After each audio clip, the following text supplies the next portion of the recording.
Я приветствую вас, дорогие друзья, уважаемые гости и подписчики моего канала. Это прямой эфир. Вживую. Игорь Мосейчук на связи. Игорь Владимирович, здравствуйте. Здравствуйте, Александр. Здравствуйте, дорогие зрители, подписчики канала Александра Шелеста. Друзья, всем большое спасибо за то, что присоединяетесь, высказываетесь, за то, что участвуете в нашем разговоре. Сделать это, как всегда, очень просто. Закрытый клуб зрителей Шелеста, можно оставить свой вопрос, а также абсолютно открыто в сообществе YouTube. Анонс нашей встречи, и, собственно, там традиционно люди оставляют вопросы. Также чат трансляции, но это в самом финале, поэтому досмотрите эфир до конца обязательно. Ну и, конечно, лайк поставьте, подпишитесь, посмотрите, все ли хорошо, чтобы YouTube, так сказать, с этими чудаковатыми представителями зеленых товарищей, которые, в общем-то, в Минцифры поднаторели, так сказать, и пессимизирует все и вся. Есть такое, есть такое. Но благодаря тому, что вы активны и вы живые, в общем, ничего у них не получится, это мы знаем точно. Как всегда, обсудим сегодня все самое горячее, самое острое, самое интересное. Ну и вот сегодня материал в Time поразил очень сильно. Там вообще называют Федорова президентом следующим, представляете, с президентскими амбициями. В связи с этим опрос сегодняшнего эфира, он звучит следующим образом. Опять-таки, еще раз, я там уже вижу, пишете вы там, вот, против всех расстрелять, все плохие, все там такие. Не-не-не, давайте в суть вопроса. Представим, что выборы скоро. Вот просто представим. И кто из перечисленных ниже вызывает лично у вас меньше негатива? Это не значит, что не вызывает, или там кого-то вы любите, кого-то. Просто кто меньше негатива вызывает? Варианты: Зеленский, Залужный, Буданов, Федоров. Вот такие варианты. Давайте с этого начнем, потому что материал в Time, очень интересный. Президент Федоров. А, Игорь Владимирович, за это ли стоял Майдан? Ну, смотрите, Александр, ну давайте по порядку. Значит, первое. Вы предоставили 4 кандидатуры. Я сразу скажу, все 4 являются представителями партии войны. Только 3 относятся даже 2, будем говорить, Сырский и Залужный, относятся к фракции мясников, а эти, Федоров точно относятся к партии, фракции, вернее, мародеров, барыг на крови. Ну, а Буданов посерединке. И одним полупопием там, вторым полупопием там. Ну, грубо говоря. Но это все партия войны. Поэтому ко всем из них у меня одинаковое отношение. Гнать с сраными тряпками и сраными метлами. Всех. И да, партия войны именно так видит избирательный бюллетень, Александр. Вот именно так. Поэтому, когда вы говорите о том, что, ну, вернее, не вы, а зрители говорят, что вы тут понаписывали, ни одного нету нормального человека. Александр написал видение партии войны. И Вот все-таки, именно к кому у Мосейчука меньше негатива? нету среди этих 4 людей, все 4. Давайте проанализируем в той или иной мере,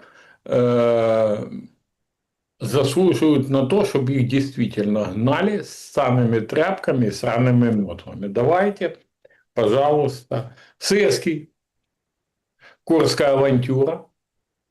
Ну, идея это не его. Ну, подождите. Исполнение его. Кровавейшее исполнение. Мясные штурмы. Крынки. Вообще, мясные штурмы, выдерживание мясом. Да, мне мои коллеги говорят, ну, он удержал фронт. Ну, с этой... Подождите, удержал ли? вот этот скандал на днях с Константиновкой, когда с этой Скелли погнали в Дом Ну, культуры, а потом они в плену с теми же флагами, ну, уже с другими, с российскими флагами, записывали те же самые смотрите, обращения. Александр, фронт не обвалился. Это имели в виду мои коллеги, которые, кстати, тоже как бы к условной партии мира относятся, но говорят, вот если смотреть, то этот он хоть воюет, а тот вообще барыгует, ну, грубо говоря. Я говорю, а для меня разницы нету. Оба рябое. Два сапога пара. Ну, то такое. Значит, Сырский, понятно. Залужный. Это проваленное контрнаступление 23 года, о котором на каждом углу орали там, и так далее, и так далее. Это партия мясников. Ну, естественно, во главе ее натхненник, ее промоутер фракции мясников этой, в партии войны. Это Владимир Зеленский.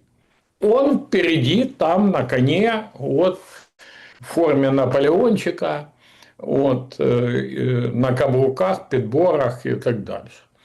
Значит, Федоров, долго не буду рассказывать, но за этим всем картонным бунтом стоят продавцы дронов, оружейной обороны, люди, которые заработали миллионы. Сам Федоров стал миллиардером. Доларовим, притом доларовим. Це так, чтобы никто не сомневался. Ряд уголовных дел есть. И в НАБУ, которое забыло підозру вручить, и в ДПР. Подождите, ваш прогноз о том, что ему готовят уголовные дела, не сбылся, Игорь Владимирович? А еще ж не конец, еще ж не вечер, Александр. Оно будет. Оно будет. Вспомните меня, что оно будет. И оно уже прокуратурой даже согласовано. Значит, подозрение имеется в виду. Дела есть, понимаете, дела есть, подозрений лично Федорову нет. Он является фигурантом как минимум 4 уголовных дел, которые известно мне. Закупка дронов, еще когда он возглавлял Минцифры, в этом самом, скажите, я скажу, в Укрспецсвязи, через Укрспецсвязь, там на 35 тысяч гривен каждый дрон был, а их миллион. Ну, армия дронов, помните, да, эту историю, как они промоушен крутили. Значит, потом онлайн-казино, потом закупки в Минобороне, эти Вырии, эти Конотопский и Бабенко, ну, производители дронов. Ну, то есть 4 уголовных дела. Буданов, сейчас пытается пропетлять между теми, кого уже и кого пока. Ну, я имею в виду, не отыграл зеленый. Потому что мы же видим, как намеки ложатся по монархийскому делу, по покушению Монако на Еремеева.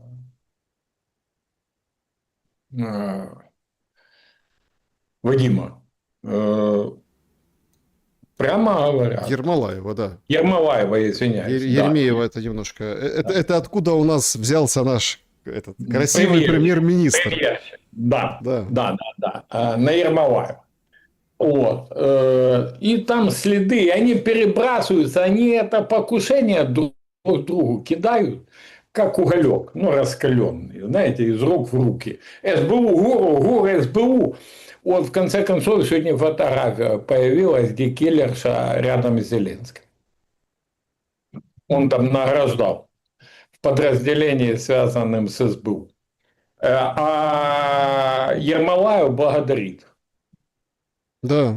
Владимира Александровича. Ну, я не знаю, я не хочу комментировать, я сам пережил покушение, но, знаете, как-то, когда твоя женщина так пострадала и находится между жизнью и смертью, благодарить заказчика основного, ну, как-то не совсем. Ну да ладно, хай разбирается. Это самое. Мы деньги не мыли, не выводили, свечу не держали, пускай сами там оно придет. Я просто думаю, что это дело еще может переплюнуть дело Гонгадзе. Еще ж не вечер. Что там они наговорили в СИЗО СБУ Александру Покладу, только можно догадываться. Это самое. Ну, явно, что ГУР во всем виноват, потому что у Поклада конфликт с Будановым. Этот Реут имеет брата старшего, который тоже сотрудник ГУРа, и который был личным порученцем Буданова. Понимаете, да? То есть определенное время выполнял личное поручение. То есть будут привязывать жестко, ну, к этой теме. И уже мы видим и по риторике Ермолаева, и по заявлениям и вкидам в прессу, ну, которые в этом деле, и так далее, и так далее. Нету среди этих четырех никого. Ну, Никого. если все-таки вернуться к вот сути происходящего. Зеленский который день подряд, и сегодня он продолжил, он ставку сегодня провел, он встречается со всеми там корпусами, командирами, начальниками военными, военачальниками, в общем, со всеми встречается. А, ну, Игорь Владимирович, все как бы сначала, вот вчера еще, кастинг на Сырского. Другие говорят, Нету никакого кастинга. другие говорят, да нет, это не кастинг на Сырского, это, ну, как бы прощупывание истории, потому что реально чувствуют угрозу внутри армии. Сегодня анекдотическая ситуация произошла с командованием сил логистики ВСУ.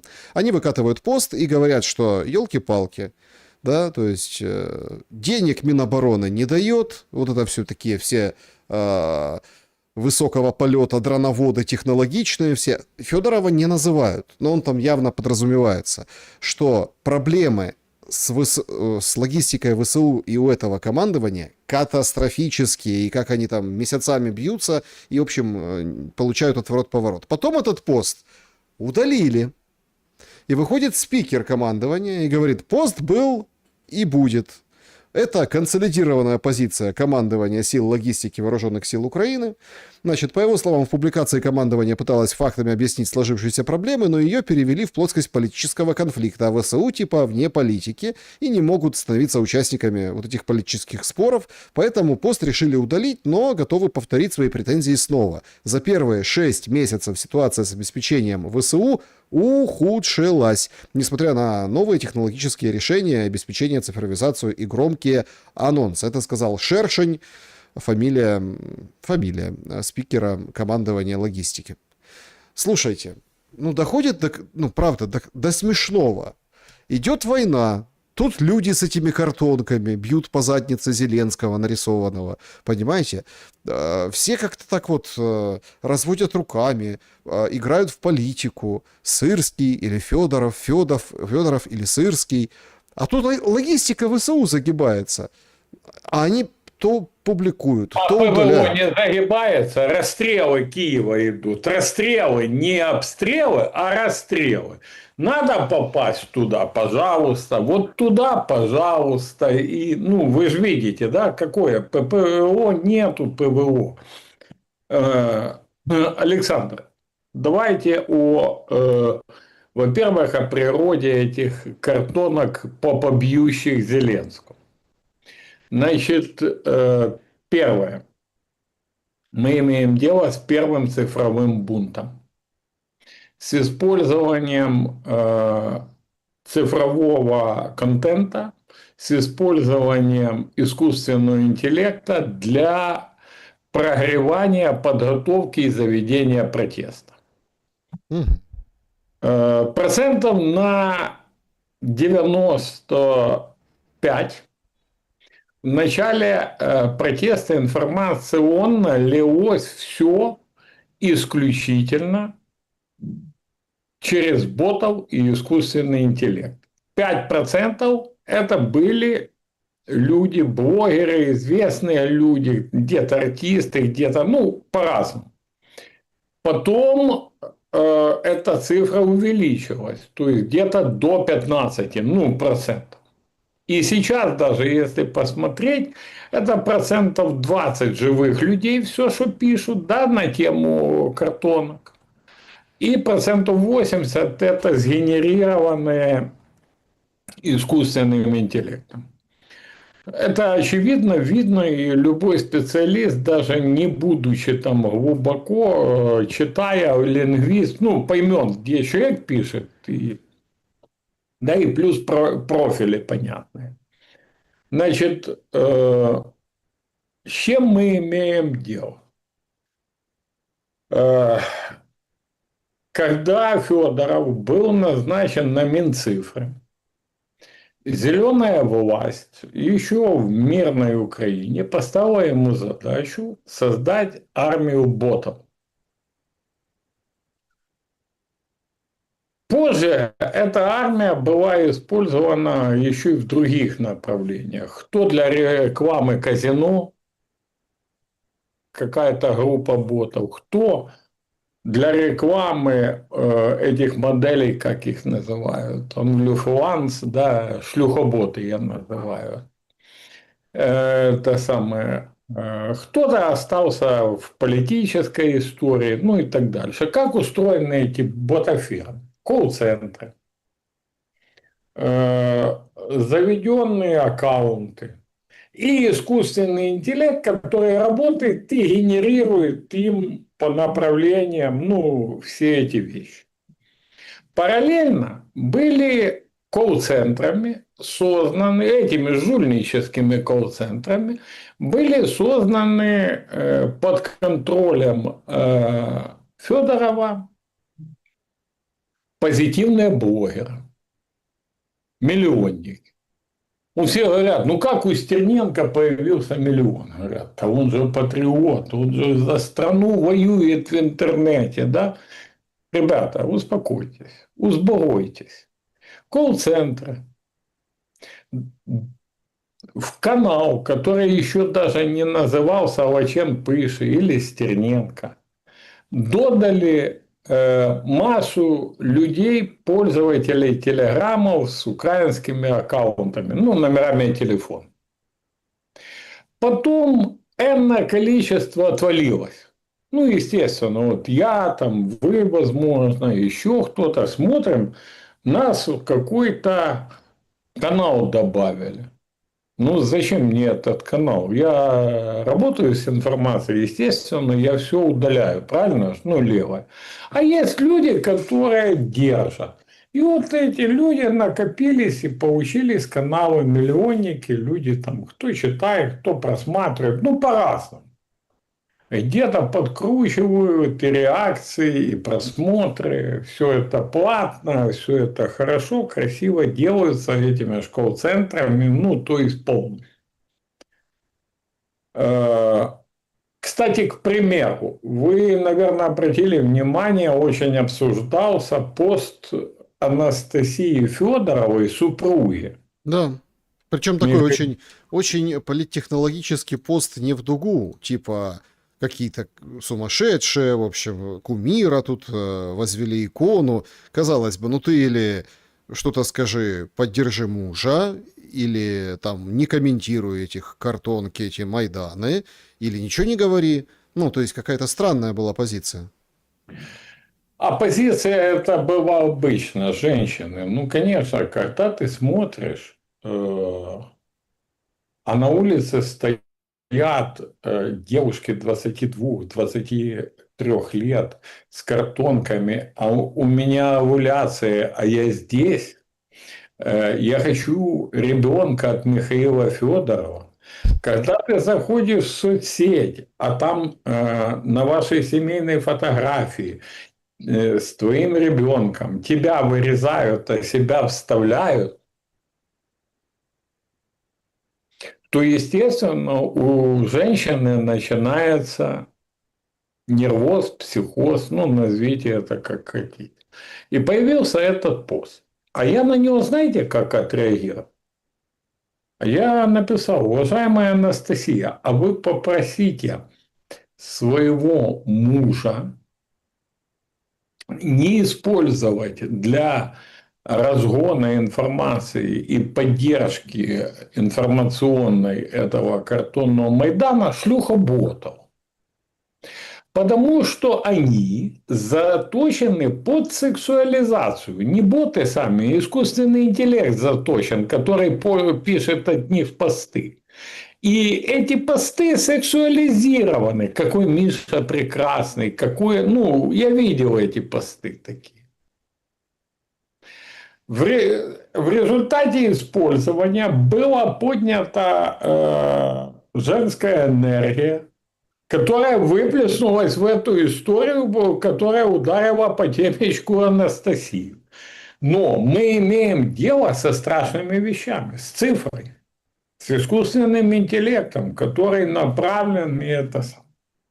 Зеленский очень боится двух вещей. Он их всегда боялся, вот просто всегда. Первое, он очень боялся всегда бунта военных и боится. И второе, он очень боялся Майдана и боится. Вот его страх перед военными и продиктовал вот эти все совещания. Угу. Он прощупывал, мерял градус настроений. И к третьему дню, то есть к сегодняшнему, как мы видим, абсолютно успокоился. И выкатил версию, почему все идут нах картонки. Дело в том, что много военных в окопах реально считают Сырского гондоном. Я извиняюсь на слове, запикаете, если что. Ну, вот так и считают. Это я самое мягко сказал. Но когда выходят, и даже вот этого, который типа во главе их, это изделие, парафинят люди с крашенными волосами, пирсингом непонятно где, девочки-припевочки и мальчики-помадочки, понимаете? То, естественно, смотрят и думают, а с какого это Бена вот эти вот нам главкома, ну, избирают, да? Это мы можем решить, Г он или не Г. Ну, понимаете, да? То есть, прощупав это все, понял, Зеленский осмелел.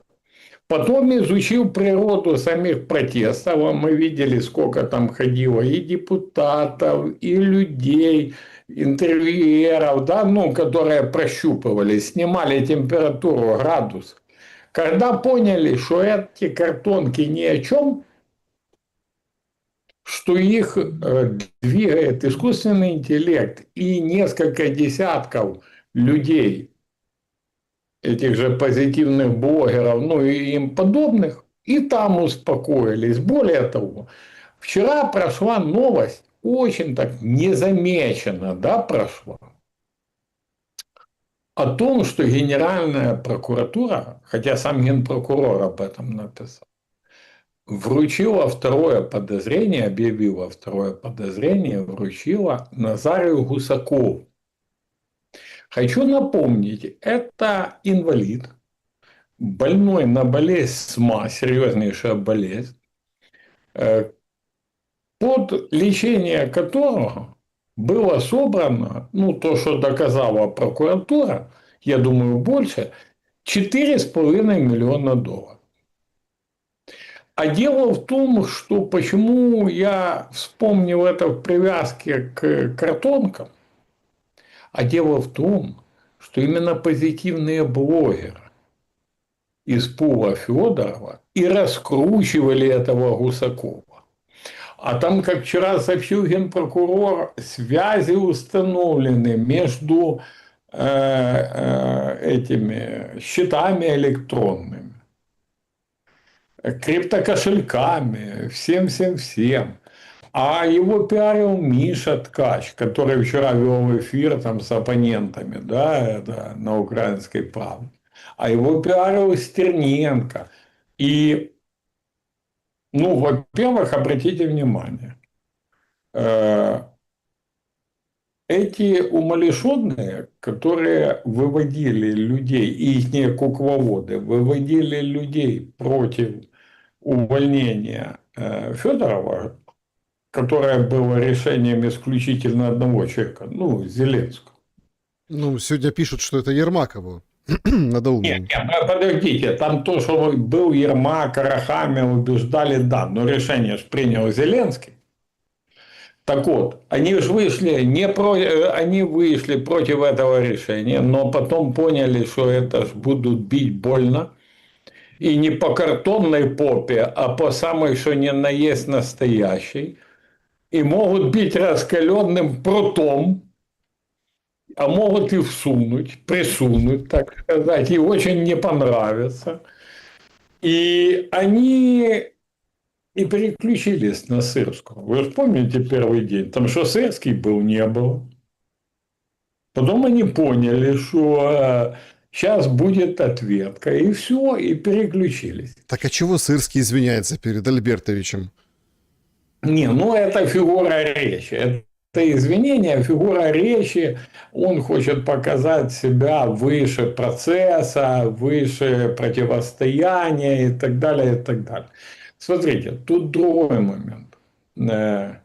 Вот сегодня открыли, вот я удивляюсь, вообще удивляюсь, конечно, нашим журналистам, экспертам. Новость дня.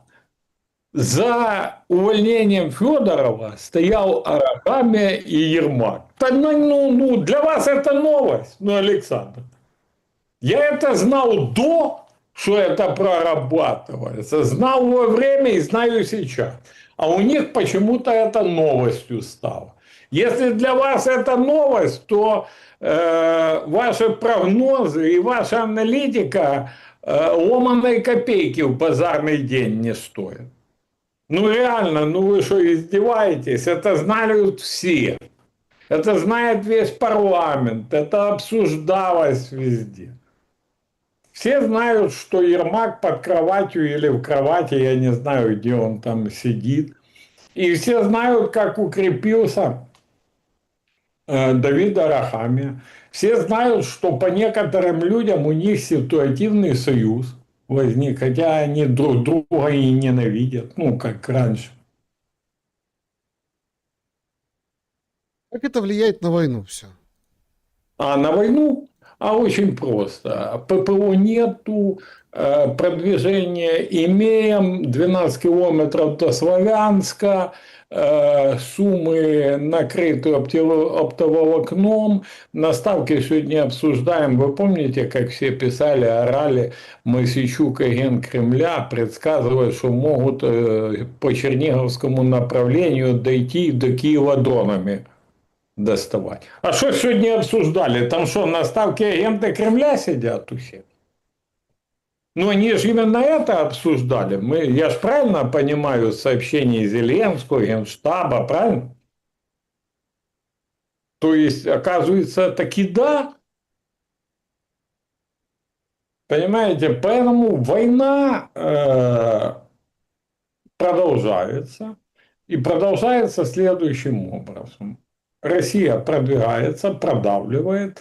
Россия наносит удар непоправимый с воздуха во многих вопросах. Украина кусается. Украина не дает провалить фронт и кусается в небе, да, то есть наносит дальние удары. Но это не Украина наносит, на секундочку. А то тут пиарщики вышли и говорят, это ж Федоров возглавил Министерство обороны и дальнобойные удары. Ну да, вроде до Федорова дронов не было, да? Открою тайну Полишинеля. Это не Федоров и не Сырский. И даже не Хмара, как представлял, да, это Зеленский. Это военспецы британские. Американскими ракетами и беспилотниками. Американскими ракетами и беспилотниками. А Военнослужащие спецподразделений, подчиненных раньше Хмаре как ТВО главы СБУ и как руководителю антитеррористического центра, они обеспечивают площадки, откуда происходит запуск, подготовку персонала, который работает с инструкторами, ну, британскими, там, другими, да, других стран. Но это удары западным оружием и западными инструкторами. Да, они болезненны для Российской Федерации. Болезненны. Но я всегда предлагаю в данном случае посчитаться математически. Математика же у нас это точный предмет, правильно? Ну, сейчас непонятно. Ну, вот Мы сейчас в Украине сейчас непонятно, я к этому. Ну, не, ну, в Украине пропагандой можно накормить кого угодно, и даже ну, сегодня учительница показала детям мультик на уроке на русском языке, ну, образовательный, да, все, 3400 штраф, заплатила, протокол подписала, все как положено. Ну, и ты что ты сделаешь? Ну, вот видите, 3400. ну вот смотрите, почему я говорю о математике? Потому что территории Российской Федерации намного больше, чем Украины. Соответственно, инфраструктуры больше, НПЗ больше, логистики больше, транспортной, разной, портовой, ну и так далее. Вооружений больше, населения больше. И если даже 1 к 1, то Украина сгорит быстрее. Но получается не 1 к 1, потому что мы видим пропорции по передаваемым погибшим воинам. Мы видим пропорции по ущербу, попаданию, ну вот расстрелу Киева, да, ну, например. Мы там где-то в Подмосковье крышка взлетела, нам ее с 10 ракурсов украинцам показали, они бегают, радуются, а в это время Вишневая. У меня, кстати, вопрос, я впервые скажу у вас в эфире. А что за ракета в Вишневом возле складов стояла? В смысле, какая ракета? Ну, у меня есть зафиксированные снимки с космоса, и там четко видно баллистическую серьезную ракету. Не исключено, что это была ракета а-ля, которую готовили к выпуску массовому перед, будем говорить, кончиной Советского Союза, которую называли на Западе «Сатана». Угу. Вот взрив в Вишневом, яких стрелочников понаказывали, там, кого-то арестовали, кого-то задержали. Приволокли на, ну, этот Сметанин уволился, на котором тавра негде ставить, коррупционер. Не приволокли под Киев склад непонятных боеприпасов разных. Дали его уничтожить.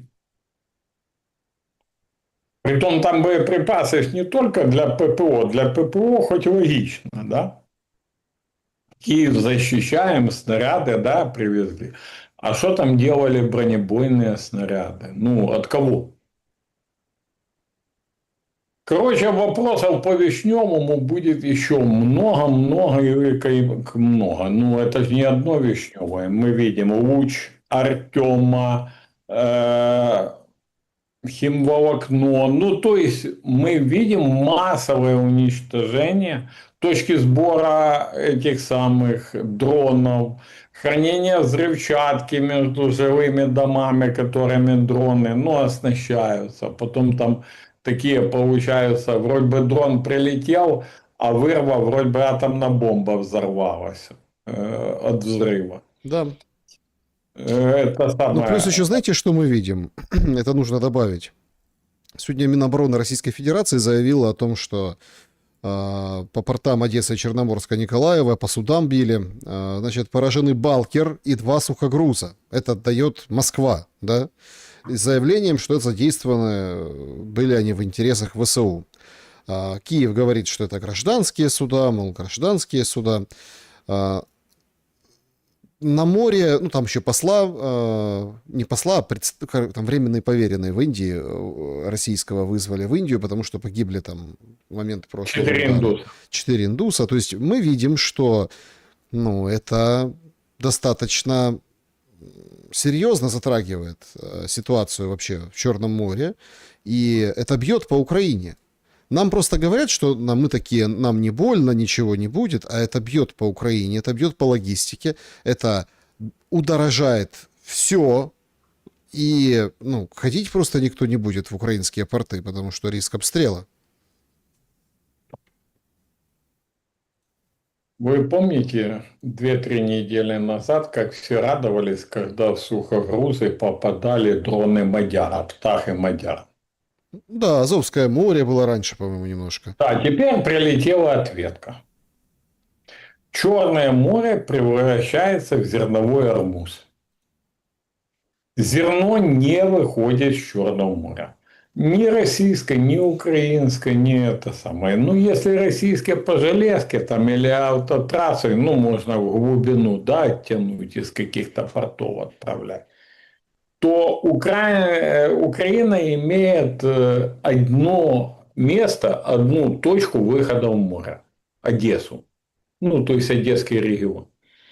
Сейчас он под мощнейшими ударами. Агротрейдеры, агрокомпании заявляют о приостановке работы своих терминалов. Куда фермер будет девать выращенный урожай, непонятно. Учитывая то, как господин Сольский, бывший министр аграрный, не без ведома, естественно, Зеленского, потому что в жизни не поверю, что это могло быть без ведома, обвалил рынок зерна в Польше. Украинское зерно через Польшу никуда не поедет. Ну, не поверят просто поляки. Пустят ли в Словакию и Венгрию? Тоже большой вопрос. Ну Да и вот, Румынии. ну вот 18:43, тревога в Киеве. Продолжайте, пожалуйста. Да. Вот. В Румынии тоже вопрос. Будет Польша подымет вопрос, ну, на уровне Евросоюза. И все, здравствуй, приехали. Куда везти зерно? Даже в третьи страны не вывезешь, потому что некак, не через кого. Значит, плюс до того, дальнобойный удар. Мы видим попадание в крупнейший логистический центр в Подмосковье. Не проходит и суток. Самый мощный расстрел с баллистики Киева. 41 ракета за 40 минут баллистических. Уничтожен крупнейший логистический склад под Киевом. Смердит химией, ну а там разные и бытовая химия, и продукты питания, и вещи, ну то и логистика. Все это уничтожено, сгорело, горело, сейчас смердит, дышать невозможно. Мне буквально перед эфиром писали. И все. Дальше бьют по НПЗ, а россияне выбивают заправки. И скоро заправок не будет. И замена премьера абсолютно не повлияет на черную зиму, которая надвигается. Так а И, зачем тогда меняли? и когда в прошлом году я говорил, выезжайте, все орали агент Кремля. А сегодня вылазят чмуты, там кто-то еще, и тоже говорят, выезжайте. Вас что, Кремль завербовал? Поэтому это вопрос такой. Вот. Что касается вашего вопроса по поводу того, ну, как, что, удары. Эти все удары дальнобойные провоцируют на ответку. Ответка прилетает в разы больше. Всем плевать на украинцев. Они сидят просто, считают бабло. И картонный Майдан нынешний – это борьба жаб с гадюками, гадюк с жабами за оборонный бюджет. Кто его пилить будет, кто будет ближе к этому окровавленному корыту с баблом, ну и так далее. Умеров будет хороший посол Украины в США? Ну, во-первых, я думаю, что он не будет послом Украины в США. Потому что надо внутренний порядок назначения посла менять самим США. Это, ну, если он будет назначен послом, это будет сигнал того, что нас приняли как колонию. Нам останется только еще прошение подать о том, чтобы какой-то штат номер присвоить. Почему? Умеров имеет 4 паспорта. 4. Украинский, российский, турецкий и американский. По правилам Госдепа, они их, конечно, могут поменять, и у них очень гибко в этом плане, но по правилам Госдепа не может гражданин их страны представлять чужую, ну, страну. Вот. Поэтому я не сильно в это верю, но может и продавят. За Умеровым стоит такое серьезное лобби ислама, умеренного ислама, который в Америке довольно неплохо принимается в политических кругах. И это, конечно, тоже может сыграть свою роль. Вы понимаете сейчас игру Соединенных Штатов?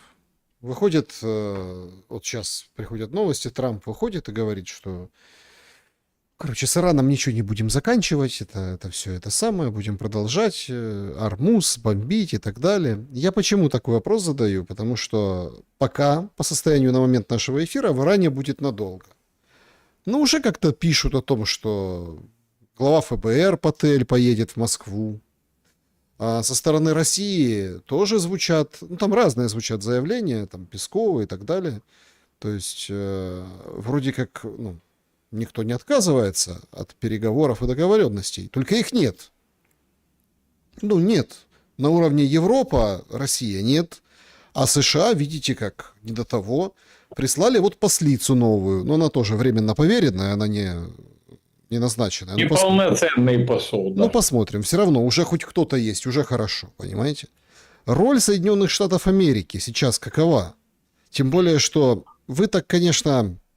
Ну, я вас понимаю, я не собираюсь даже с вами спорить или там переубеждать в чем-то, потому что я сам тоже так думаю и тоже... Но... Ну, все равно нельзя обесценивать силу вот этого картонного Майдана. Нет, и можно ее вскрывать, можно там подноготное, можно природу говорить о том, какая она такая, не такая. Но это люди, это улица, шанс на ошибку, ну вот прям спичку поднеси.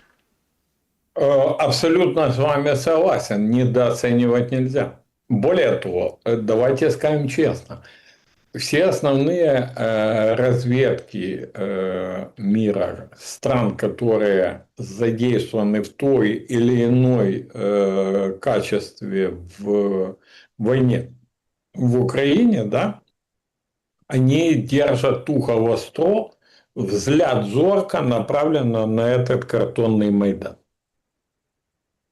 Завтра три сакральных жертвы.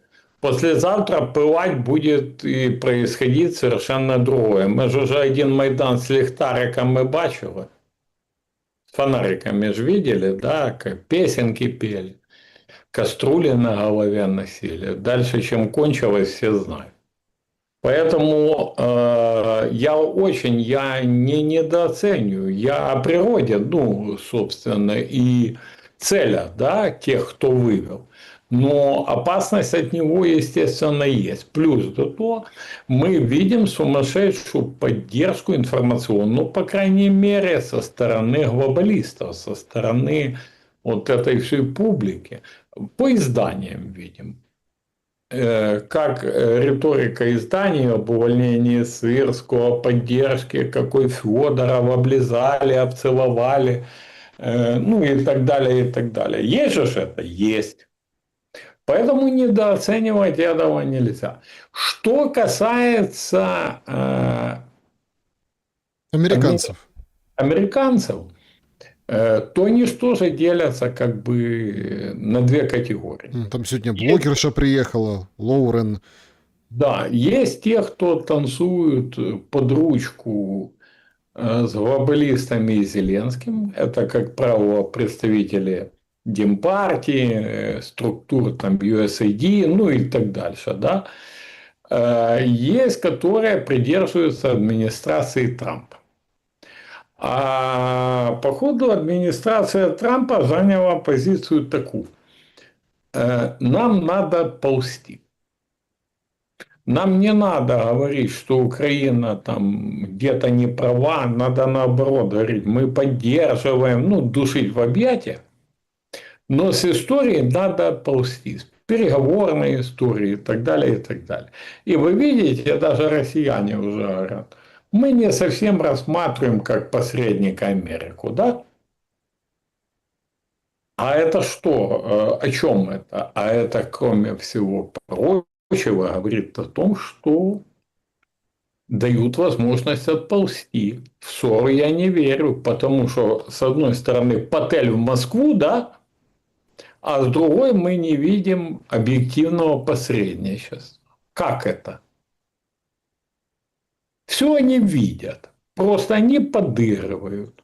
Подыгрывают, дая возможность американцам отползти. Вот что мы будем делать? Так а что Ну, будем делать? Людей ловить будем, Игорь Владимирович. Сегодня тут Лубенец говорит, люди, суды Линча, и даже вот этот Федоров, мессия оборонного ведомства, он с ним даже говорил, со всеми министрами говорил. Все не увенчалось успехом. Лютые, конечно, истории рассказывают, и они появляются чем дальше, тем больше. Ну вот, например, абсолютно переобулись определенные слуги. Есть такой нардеп Федиенко, он всегда топил за мобилизацию, оправдывал на всех эфирах. А тут выходит и говорит, слушайте, елки-палки, бусификация на улицах — это не мобилизация, а похищение человека, уголовка, да. Вместе с этим похищений все больше и больше. Там Харьков, Киев, другие города. Новую схему даже придумали, рассказывают в соцсетях, что позвонил якобы курьер на день рождения, говорит, вам посылка, тут приходит, курьер держит за руку, газом задули, прибежали, подъехали под видом газа, да, ну, под видом дня рождения курьера и забрали, то есть нормальная схема. И, ну, я не знаю, в Днепре сегодня приходят кадры, как мобилизовали лифтера. Он приехал лифт чинить. Ну, то есть многоэтажку. Не, нормально, налетели человек 15, взяли лифтера и поволокли в бус, машину там закрыли и все. И она так и стоит во дворе. Ну, то есть у нас абсолютный маразм на этой теме. То есть, а вот эти картонки стоят, ну, они вот за что-то такое стоят, другое. Их людей, которые там стоят, в большинстве своем не касается. Это мобилизация, этот ужас. Но начинаются голоса, чтобы это прекратить. смотрите, первое. Значит, на картонках ни слова о мире, на картонках ни слова о беспределе ТЦК. Это картонки, выведены партией войны. Это однозначно. Что касается, что прорезаются голоса, так то, что он начал говорить в Лубенец, ну, он это осознавать начал 4-5 месяцев назад. Это голос только прорезался, ну, грубо говоря. Что касается Федиенков, то таких Федиенков, я думаю, с осени будут десятки в парламенте. Тут вопрос в другом. Понимаете, система сломалась. Система абсолютно не защищает человека. Абсолютно. Смотрите, пример. Вот сегодня приведу пример свежий. Хмельницкая область. Мгм. Мужчина 61 год. Избивают, приковывают к фаркопу наручниками, тащат за бусиком. Что должно было бы произойти? Прокуратура должна была бы санкционировать немедленно отстранение, задержание тех, кто приковывал. Руководство ТЦК вышестоящее сухопутных войск, руководителя областного ТЦК, да, отстранить. Ничего этого нет. А если посмотреть вот на то, что в этом же Хмельницке происходит, я там несколько дней этим занимаюсь, ну просто якийсь маразм. В прокуратуре работал, уже после моей публикации уволили. Маньяк. В прямом понимании этого слова. Маньяк в рядах прокуратуры. То есть мужчина, прокурор, который представляет государство Украина в судах, мастурбирует на камеру и рассылает девушкам, помощницам судей. Зачем? Не знаю, дошло до того, что одна заявление подала. На заявление никто не реагировал, его спрятали, ну там в районную, ну прокуратуру куда-то. Пока я не написал, даже не увольняли. Второй набухался в 12 часов. Ну, человек строит свою личную жизнь. Ну, что вы Да. прям так, ну, как Да. может, как Да. умеет. Государство Украину представляет. Второй набухался в 12 часов утра в кабинете, бо едет генинспекция, а он сливал данные, ну, флешку свою давал. Генеральному прокурору кто-то сообщил, то говорит, у вас сотрудник, притом с первого ряда сотрудник, ну, не какой-то там этот, бухой в 12, полиция ходит, снимает и разжут. Говорят, нет, трезвый. Ну, не поверил генпрокурор. Отвезли 1,5 промилле. Здравствуй, парень. Понимаете? А в ДБР там вообще прекрасная история. Там я вчера смеялся полдня. Вы же помните дело Татьяны Крупы? Ну, в Хмельницком. МСЭК или как там? Там ВЛК, да. ну, эти диваны с деньгами, все. Да. Там был эпизод во время обыска. 2 сумки в окно улетело. Потом, говорят, сосед вернул. Только сумки с материала уголовного дела испарились. Нету. В 24-м были, в 25-м нету. Что происходит дальше? Сотрудники рядовые к руководителю говорят, слышь, он говорит, я лично Сухачеву отвез, ну, главе ДБР. Ну, понятно, думаю, ну, навряд ли, чтобы он бы, если бы отвез, вот такое молол, да? Начинаю изучать личные окружения, все. Мама, швея, Северодонецка, землячка ваша, Александр. Было ателье Чик-Чик. Она и еще швея, ну, вдвоем работали. А сейчас стала крупный бизнес-вумен на старости лет. Боулинг-клуб в торговом центре «Республика», самый крутой в Киеве. И 7 кинотеатров. И это как-то совпало с пропажей сумок. Ну, и вы хотите сказать, что там кто-то будет бороться за права человека в этой Хмельницкой области? Кому-то интересно будет, что мужика 61 года по печени настучали и к фаркопу прицепили, наручником тянули.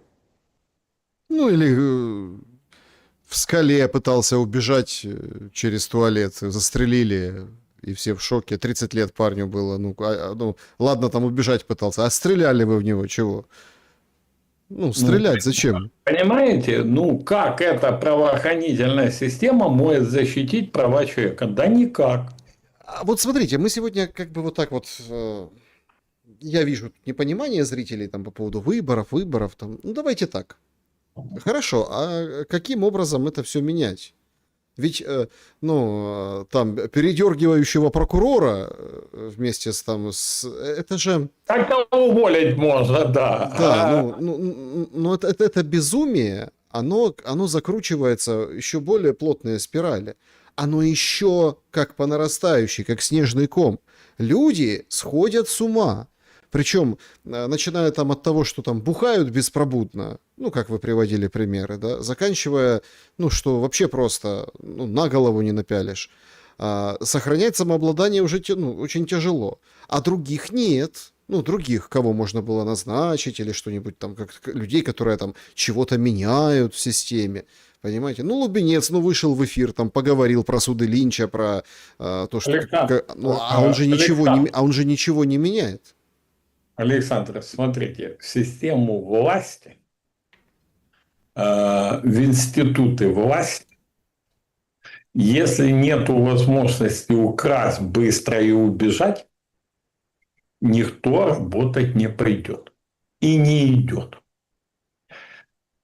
Ради самосохранения в ТЦК, что ловишь соседа, чтоб тебя, ну, в скалу не отправили. Такие есть. Ну, такие полицаи были во Вторую мировую.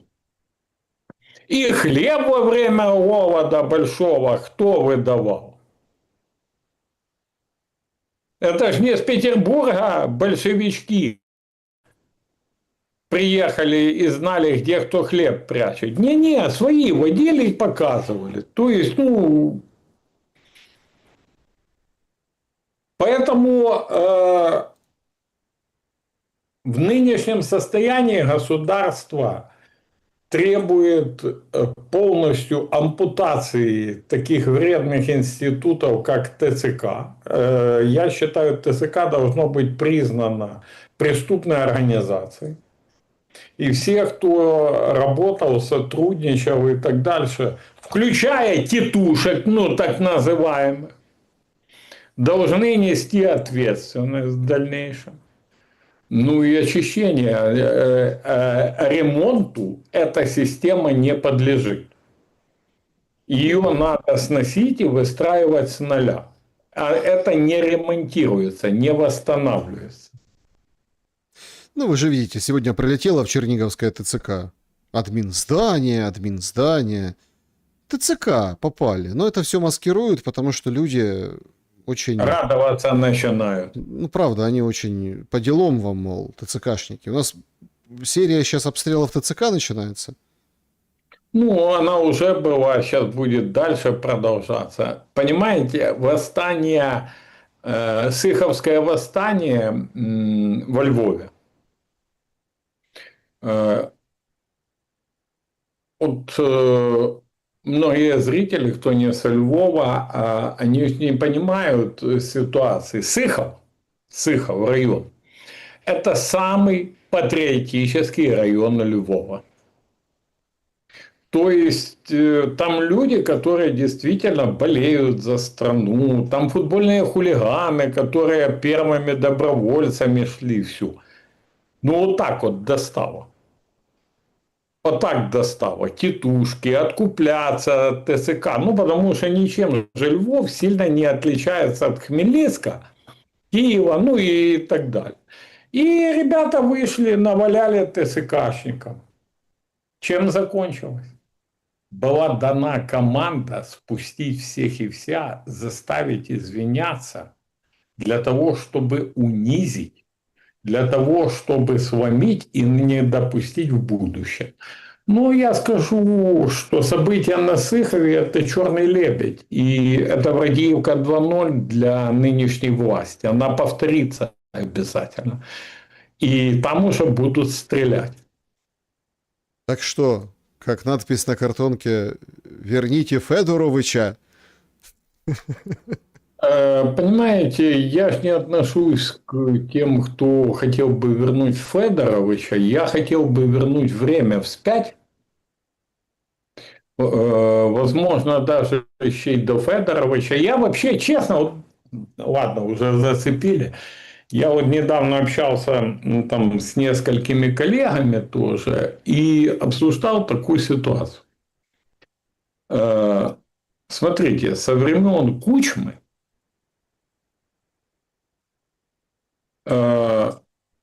произошло ряд смертей, убийств, которые Федоровича сделали лидером оппозиции. И у меня возникло впечатление, что именно такой лидер оппозиции кому-то извне Украины был нужен. Что нужно было ослабить. Ну, вы представляете, вот вчера был день рождения Георгия Кирпы. Ну, это был готовый премьер-министр Украины. Кравченко, Кушнарев. Ну, можно еще. То есть, ослабевали флангами. Вот этот Юго-Востока, а там Черновол. Ну, понимаете, да, и вот так вот. И ослабевали. И, как говорится, получилось слаб человечек. А в нашем случае слабая элитка. То есть, это даже не элита, элитка, такое что-то. И привели к тому, к чему привели, и завели туда, куда завели. И не было Федоровича, повели Петровича, ну, грубо говоря, понимаете, или еще кого-то, Андреевича, там, не вас. Мгм. Так, Страну подводили к этому. да, друзья, подведем итоги нашего вопроса. Федоров, Вот даже мне интересно. Федорович. Значит, еще раз, важно. Вопрос звучит так. Вот представьте, что выборы скоро представили. И из перечисленных 4 человек, к кому у вас меньше негатива? Значит, 9% Зеленский, 23% Буданов, 32% Залужный и 35% Федоров. Это вот люди померились, прикинули, меньше негатива, вот так получается. Федоров, Залужный. Это просто к ним меньше негатива, чем, понятное дело, Буданов и последнее место Зеленский. Что скажете? Как и говорил. А сколько проголосовало, Александр, видно? Под 3000, ну, около 3000. 2 А 800. обычно сколько голосует? Меньше, меньше. Ну, где-то процентов на 40, наверное, меньше, да. Ну вот, я ничего не хочу сказать, но аномалия и тут имеется. Да, значит, друзья, спасибо в любом случае. Меньше, больше, спасибо, что вы проголосовали. Это просто нужно понимать. И, ну, негатив, да, все равно это какая-то гонка негатива. И вот так вот мы и получили, да, результат, что, вот видите, к Федорову не успел набрать негатив Федоров за эти полгода. Ну, как и сделать ничего не успел А затем эти, лет. эти полгода. Так, перейдем к вашим вопросам. Спасибо большое, что их оставляете. Спасибо за то, что подписываетесь. И вообще за то, что мы вместе. Так, значит, вот такой... Вот такие у нас вопросы. Начнем с сообщества YouTube. Если что-то не успеем, как обычно, Игорь Масейчук, подписывайтесь на его YouTube. Он делает регулярную рубрику «Ответы на вопросы», берет вопросы незаданные, как говорится, те, которые не успели. Поехали. Олег.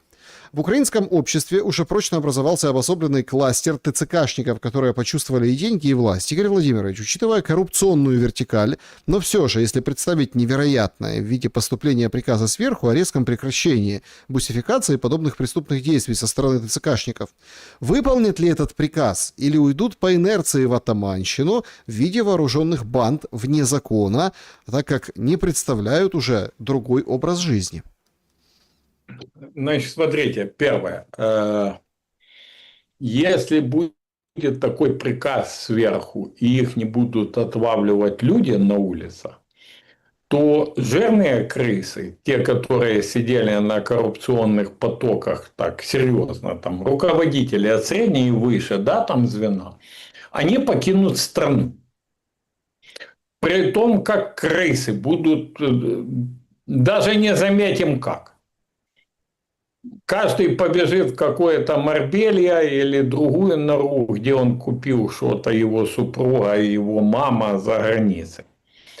А остальные крысеныши, а их додавят люди. Люди, когда поймут, что это разбирается, их люди додавят. Вот и все. Судьба незавидна. ТСК будет по финалу войны признана преступной организацией. И все, кто отдавал ей приказы, также туда же пойдут. Вот увидите, по-другому не будет. Уже пройдена точка невозврата взаимоотношений людей и ТЦК. Денис, добрый день. Игорь Владимирович, вопрос из Сумской области. Картина такая. Гудит шахед, потом слышен его взрыв, потом только начинают жужжать противодроновые FPV. Скажите, пожалуйста, они как-то защищают или это имитация деятельности? Спасибо. Мы находимся на таком этапе развития технологической войны, где усовершенствование одного второго происходит каждый день. И когда пропагандоны с одной или с другой стороны, с украинской или с российской, рассказывают, что те отсталые, а мы впереди планеты всей, то это абсолютно неправда. Много кому сейчас может не понравиться. Я знаю в мире сейчас 2 суперармии. 2 супертехнологические армии. Нравится это кому-то или не нравится? Они, правда, сошлись на поле боя. Это трагедия нашего народа. Потому что поле боя, кроме всего прочего, у нас дома. В нашей стране, на нашей территории и тому подобное. Кто-то шекели считает там, или фунты, а мы тела погибших соотечественников.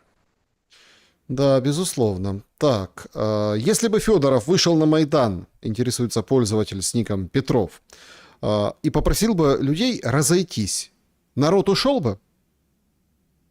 Ему и выходить не надо. Отключить информационную поддержку, правильно направить, канализировать. Это искусственно создана волна, которую также искусственно можно прибрать.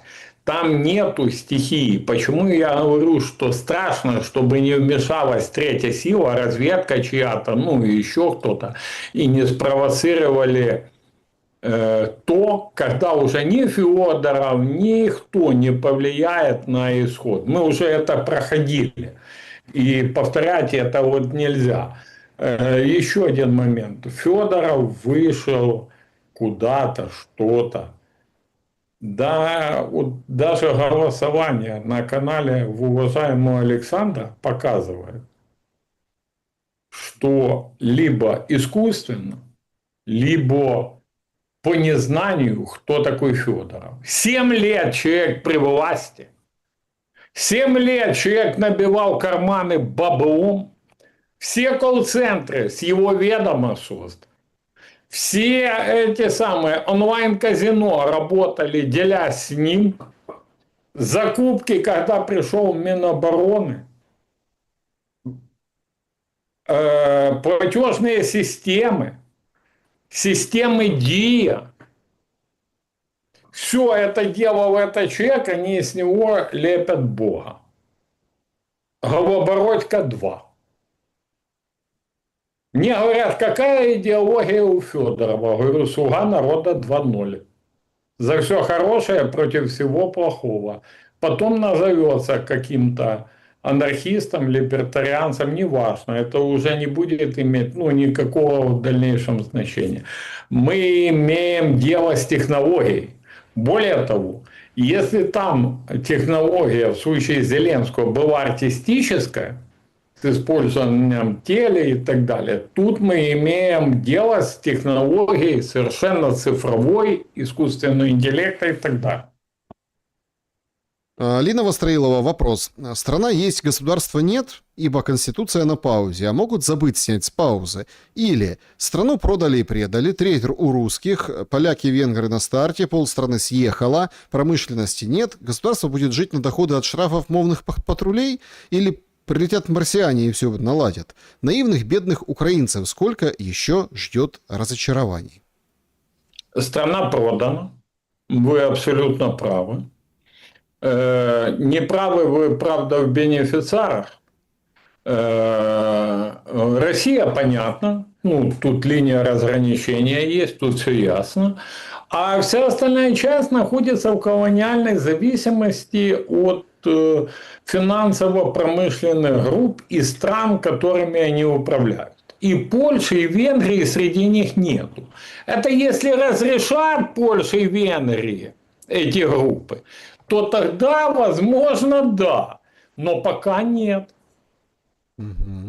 Тая, здравствуйте, Александр. У меня такой вопрос. Рано или поздно эта война закончится, ибо все конечно. С какими потерями из нее выйдет Россия и Украина? И каков будет этот новый мир для Украины и России? Ваш прогноз? Спасибо.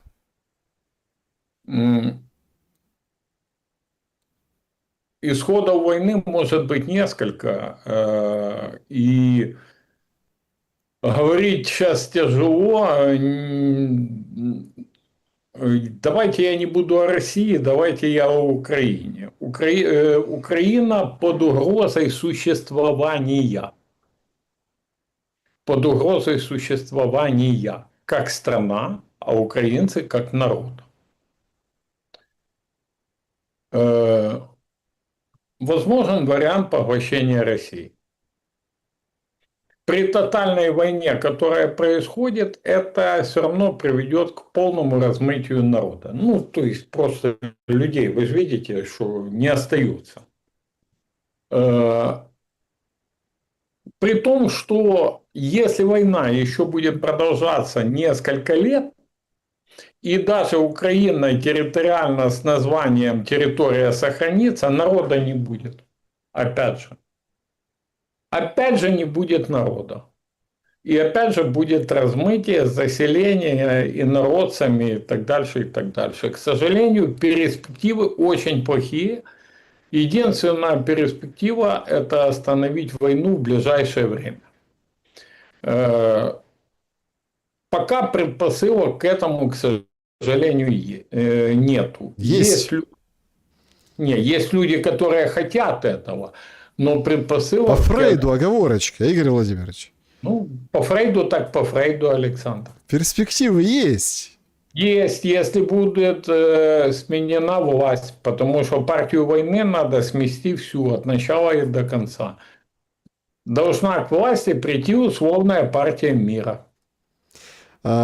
Синяя борода. Вопрос. Европа не переживет эту зиму, если поднимут цены на газ и топливо. Верхние власти Европы, а тем паче там выборы на носу везде. Это ли не последний год для Зеленского и компании? Ни оружия, ни денег. Это же катастрофа. Или снова кто-то скажет, что Европа нас не оставит. Игорь, уж авто, понимаете, что страну разорвали, разрушили все. 5 лет, непомерный долг. И еще кто-то может сказать, что эти долги возможно еще отдать. Так вот, простите за такое долгое вступление, но вы уже даже не предлагаете выхода, вы предлагаете меры.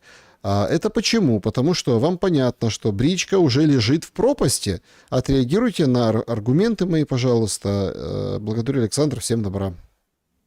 Смотрите, первое. Давайте не думать, как будет плохо Европе или России. Давайте думать о том, как будет нам. А Украина – це Європа. Александр, Украина – це Украина. Это самое. Хочу напомнить, что часть Российской Федерации географически тоже в Европе находится. И Россия западная страна, она западная страна, как ни крути. Ну, вы понимаете, да? То есть, давайте прекратим политически говорить, а будем говорить открыто, так как есть все. Значит, первое. Давайте жить собой. Лежит ли бричка, как вы говорите, на обочине? Ползет. Еще не лежит, но ползет. Может ли перевернуться полностью, остановиться, поотваливаться колеса? Вполне. Связано ли это с зимой? Возможно. Повлияют ли выборы в Европе на дальнейшее развитие событий? Безусловно. Будет ли замерзать зимой Европа? Не будет. Не будет. И Россия не будет. А Украина может. Поэтому давайте думать о своей стране, о себе, а не о том, как кому-то будет хуже. Игорь пишет. В Барселоне половина населения вывешивает испанские флаги и жжет каталонские, а вторая вывешивает каталонские и жжет испанские. И только Моня и Фима, падая с ног с утра до ночи, шьют и продают эти флаги. Ваш опыт позволяет вам увидеть полную аналогию событиям в Украине и России? Или проще отшутиться и прикрыться словами-ярлыками, что ксенофобия, антисемитизм, не поднимайте эту тему? Такой вопрос.